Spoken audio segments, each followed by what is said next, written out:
Decline, decline, decline. Ladies and gentlemen, if you don't think that Canelo Alvarez, the 4th Division World Champion, super middleweight undisputed, have declined, you's a liar. oh yeah, your nose is growing. Oh yeah, you're gonna get the Pinocchio of the day. I'm a real boy. Oh no, Canelo Alvarez, no, he's not declining. He was fighting William Skull that was running like a bitch. He's not. No, Canelo Alvarez still got power. Canelo Alvarez still got footwork. Canelo Alvarez still got a good jab. Canelo Alvarez know how to close the deal. Your nose is gonna run into a damn wall. And it's a bad time for Canelo Alvarez to decline. See, this is the reason why I wanted Canelo Alvarez rather to have a passing of the torch fight to fight David Benavidez, La Bandera Roja, the Mexican monster. And I know there's going to be people out there that be like, yo, man, stop beating on a dead horse, Punch. That's it. The fight is not going to happen, Punch. It's going to be Terence Crawford versus Canelo Alvarez. But let me tell you like this. If Terence Crawford, which we saw in the last fight of Canelo Alvarez, he's probably highly confident that he's ever been.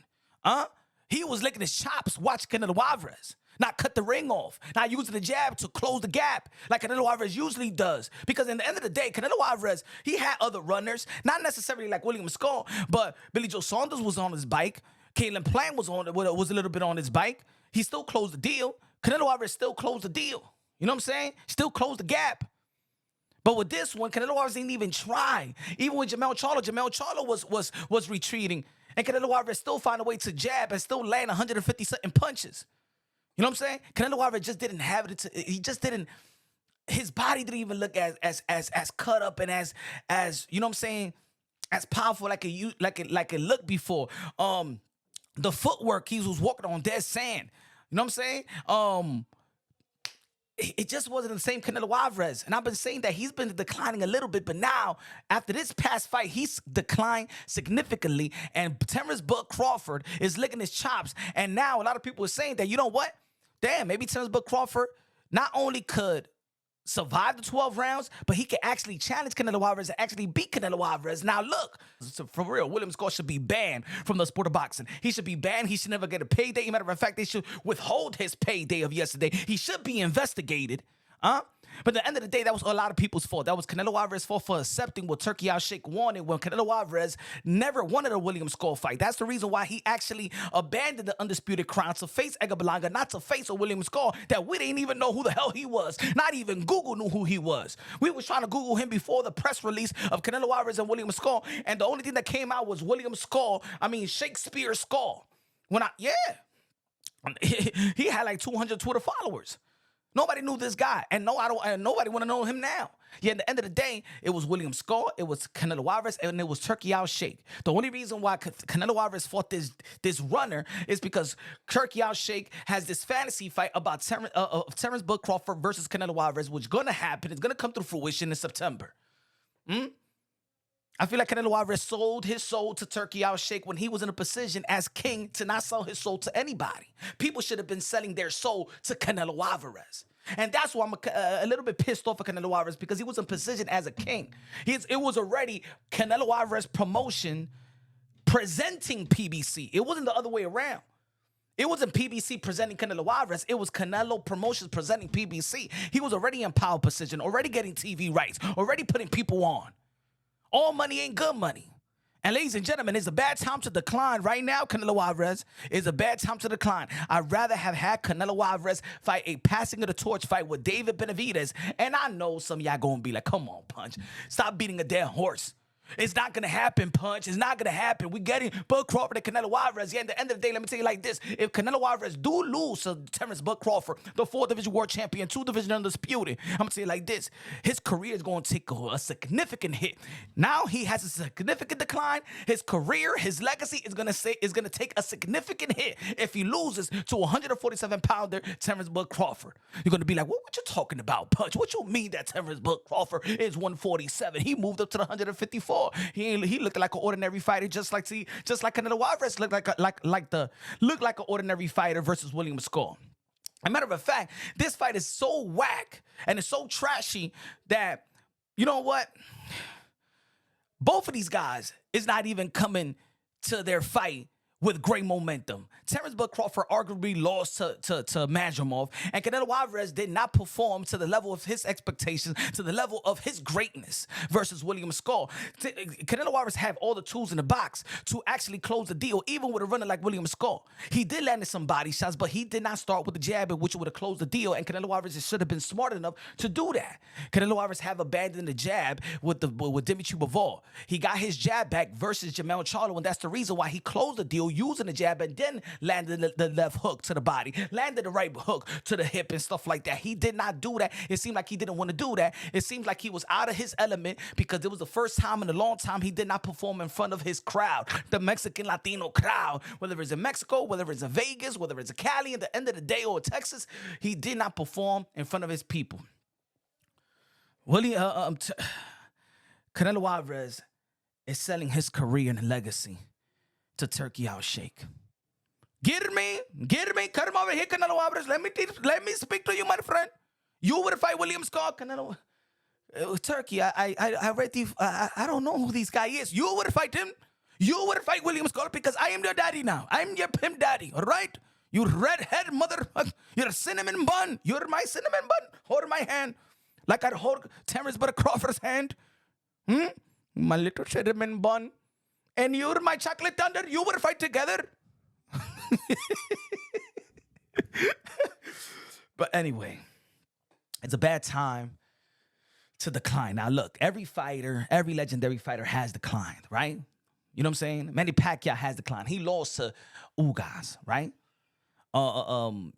Sweet Pea, he declined. Julio Cesar Chavez, he declined. Hector Camacho, he declined. Mike Tyson declined. He lost to McBride, right?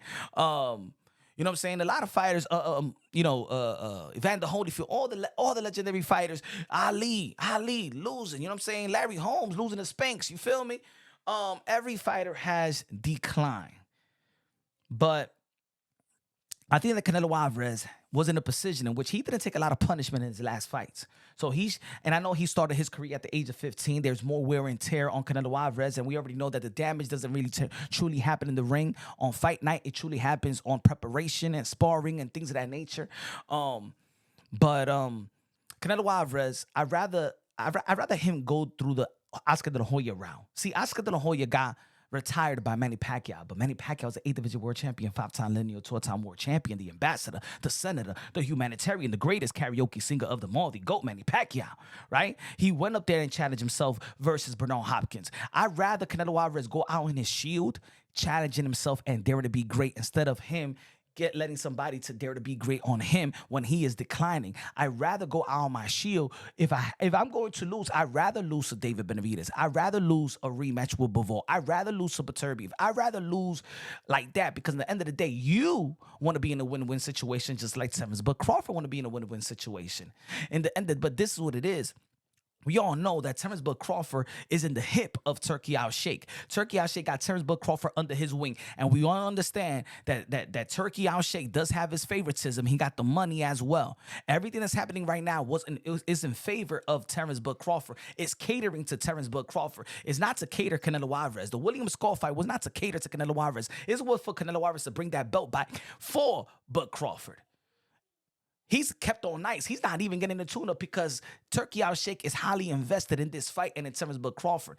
If Turki Alalshikh was not afraid of Terence Bud Crawford losing, he would have put him in a fight that he needs a tune-up to go 2 divisions up to fight the best fighter, all-time generational talent like Canelo Alvarez in the 168-pound division in which he rules.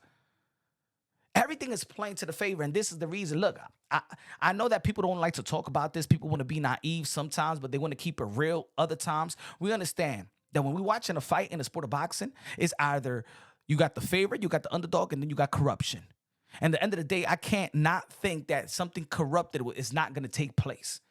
I think that, and I know people are going to be like, yo, using an excuse. And this excuse probably would have probably would have made sense before the Canelo Alvarez versus William Skull, just that Canelo Alvarez really didn't show a great account of himself. They got a lot of people believing, even myself, that damn, Terence Bud Crawford might survive a 12 round. I mean, you let everybody survive 12 rounds. And maybe that's the reason why Canelo Alvarez is not getting the benefit of the doubt too much, in separating himself in terms of a great fighter, outside, separating from himself from Terence Crawford. Is the reason why people believe that it's going to be a good fight, because Canelo Alvarez has not been dominating guys that's not on his level. You know what I'm saying? So it's giving the chance, it's giving the people the perception that Bud Crawford could challenge Canelo Alvarez. Not only survive, but now it looks like he could challenge Canelo Alvarez. Yeah, at the end of the day, I still don't believe that. I'm just speaking in general. I think that people do believe that. But both of these guys look shitty going into their fight. So we don't really know what to expect from Terence Crawford. We don't know what to expect from Canelo Alvarez. It looks like in both fights, both of these guys lost their legs. Both of these guys have declined. Both of these guys is not in their at their prime best. Both of these guys did not look like pound for pound fighters in their last outing. So why not? Now we got to respect it. People that didn't respect it, now I got to respect it. I'm forced to respect it because of the way that Canelo Alvarez has performed. And the reason why he got a chance is because Terence Crawford is a smart fighter. But like I say, he got Turki Alalshikh. Look what happened to Carlos Aldama's versus Shiraz, who's an ambassador Reha season. Who was Turki Alalshikh going for? Who was Turki Alalshikh going around the ring trying to get the scorecards and let Shiraz know that he's losing versus Carlos Aldama's? Put fear on them judges. Just like he put fear on that Twitter dude that's in jail out there in Saudi Arabia for 19 years just for tweeting distasteful tweets against Turki Alalshikh. So these judges were scared. And then became a draw. That fight is I'm telling you, ladies and gentlemen, if Canelo Alvarez loses to Bud Crawford, he's gonna take a significant hit. And I've been saying it for several fights before that his Roy Jones Jr. night is going to come. Ladies and gentlemen, after Roy Jones Jr. beat John Ruiz, man, we was talking about arguably the best five or probably the greatest of all time. Roy Jones Jr. was in a conversation of the greatest of all time, number 1, number 2, number 3. But after he lost to Antonio Tarver, after beating Antonio Tarver, see, people forgot he beat Antonio Tarver. He should have retired right there because he came all the way down from the heavyweight division, depleted himself 30 pounds, 25 pounds or whatever, no muscle at all, no stamina at all. Right there, there was nothing left to prove. It's either this, Canelo Alvarez fight David Benavidez, don't fight at all. Fight Bivol the rematch, or don't fight at all because your career is going to take a significant hit. And ladies and gentlemen, arguably, we've been talking about fighters that has been the worst undisputed run. Now, for the 2-time undisputed run, I think that this was one of the weakest, arguably one of the weakest. You became undisputed versus Caleb Plant, knowing that David Benavidez was the best guy at 168. And then you became undisputed again versus William Skull, a guy that we all know. Man, he didn't deserve that belt. Man, it looked like you just spit shine the belt for Canelo Alvarez. You were just holding that for a minute. To become 2-division undisputed world champion, and this is the reason why people see that, and they be like, you know what? Boxing is watered down with the legacy and belts. I believe that right now, just the way that we see things, if you got a brand name that could sell very well, that got your loyal fan base. You don't got to be the superstar like Mayweather, but you could be like a Paul Spendafora that be selling out his Pittsburgh, or like Boots Ennis that sells out Philadelphia, that does great numbers in Philadelphia. You might not sell everywhere else, but if you got a brand name, man, drop that belt and use your name, because the legacy is being watered down, and it's being watered down by guys that is in position not to water it down. Canelo Alvarez is referred as the king. And the reason that now it's been frustrating with Canelo Alvarez, because I've been supporting Canelo Alvarez since day one, is that you got to move like a king. A king, is the ruler of the kingdom. You know what I'm saying? They look at you as the most powerful person, and you got to set your tone. I think that right here, you know what I'm saying? You don't got to cash out like that versus Terence Crawford. If you lose to Terence Crawford, Canelo Alvarez, man, it's going to take a significant hit. And people are going to be overly questioning your legacy. Oh, yeah, you got a first ballot Hall of Famer, a Hall of Fame legacy. Concrete. It's stamped. But people's going to downgrade it and going to decline. They're going to have you declined in legacy and legacy talk, just like Roy Jones Jr. after losing to Antonio Tarver, then Glenn Johnson. It went from Roy Jones Jr. being top 5 to Roy Jones Jr. probably being top 30. Because he should have left when he needed to leave. At the end of the day, Canelo Alvarez has declined. I don't know what else that Canelo Alvarez could do. Maybe he has a lot of fights where he didn't really have to really be the best, go into camp really thinking that he's going to have a great challenge, you know? So let me know what y'all think. Who you got? Canelo Alvarez versus Bud Crawford. I think that Bud Crawford is going to go 12 rounds now. You know, I hope that Canelo Alvarez was playing possum and that Canelo Alvarez didn't want to show his repertoire while Terence Bud Crawford is looking on. Maybe I wish that Canelo Alvarez probably did that because, you know what I'm saying, he wants people to think that there's going to be a closer fight so people could bet and whatever, and then he knocks out Terence Bud Crawford in the 4th, 5th round. But I seen enough. We seen the John Ryder. We seen the Triple G trilogy. We seen the Jamel Charlo. We seen the Edgar Berlanga. We seen the Jaime Munguia. Canelo Alvarez's power have declined. Canelo Alvarez have not shown to close the show. Or maybe we have overly praised Canelo Alvarez. You know, or maybe we attach a certain persona or a certain technical knockout artist. I mean, he was never truly this knockout artist. You know what I'm saying? He didn't even knock out Julio Cesar Chavez. He didn't knock out Lara. He didn't knock out Trout. You know what I'm saying? So maybe we've been putting this tag on Canelo Alvarez like if he's some knockout artist, like a Kid Dynamite Mike Tyson. Maybe that's our fault. Maybe we're looking at the wrong thing. I don't know. But I'm all right with fighters declining. Everybody declines. But I'd rather Canelo Alvarez, with his type of legacy, to go out in his shield versus a guy that's highly credible, but that's not coming up 2, 3 division up. I'd rather Canelo Alvarez end his career almost like maybe Terence Bud Crawford's ending his career. They're going to be great. But Canelo Alvarez has been the king. I think he should go out with a guy that he's daring to be great, or a passing of the torch fight. Because Bud Crawford versus Canelo Alvarez is 2 dudes that's going to retire after the fight. That's going to take Turki Alalshikh's money. It's not passing of the torch fight. It's not going to elevate boxing into a new generation, right? They're not going to do it. It's going to happen organically, but he's not going to do it. Just like in tradition. Just like Ali, just like Holmes beating Ali and then Tyson beating Holmes. You know, that's the tradition in the sport of boxing.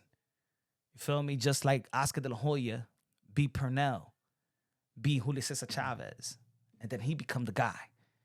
You know what I'm saying? Let me know what y'all think, man. This is Punch Run Boxing, a.k.a. Mr. Moonshine himself. Love y'all. God bless. And on to the next.